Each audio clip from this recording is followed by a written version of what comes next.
Hello everyone, my name is Mr. Kuram Siddiq, consultant laparoscopic general and colorectal surgeon working in the UK. Welcome to our video. We present here a case of a parastomal hernia in a patient who underwent APER. Here you can see the appearance of the parastomal hernia with a large defect. We put standard ports, one in the right iliac fossa and one in the right lumbar region. Significant adhesions were encountered with the colostomy and the bowel loops which were separated.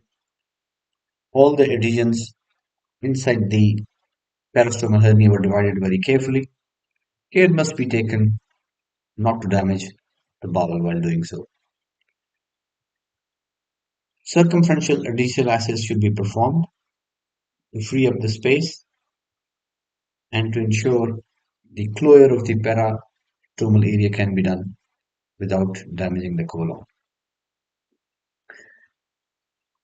I use Ligashore as it has got good hemostasis and dissection can be facilitated. One of the most significant component is removing the sac. The smooth surface does not lead to healing and it leads to seroma.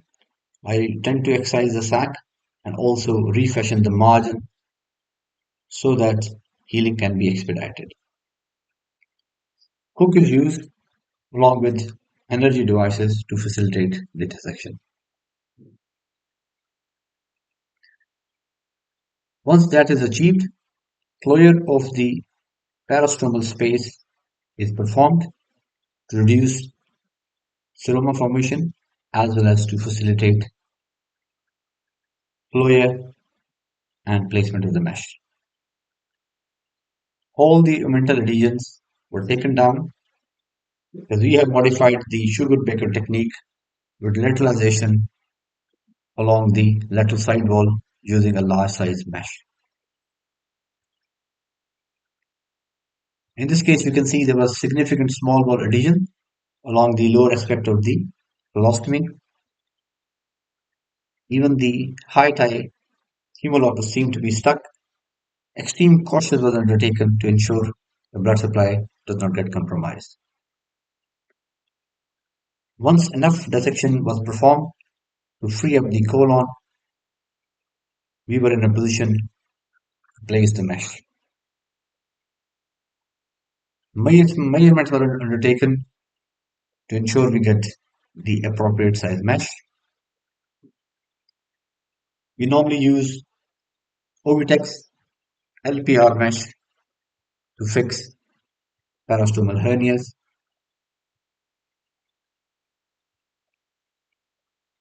An appropriate size mesh 20 by 25 LPR was used.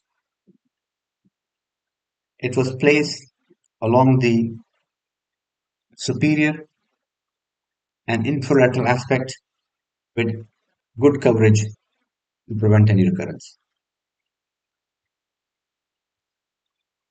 Tacker was used to fix the mesh.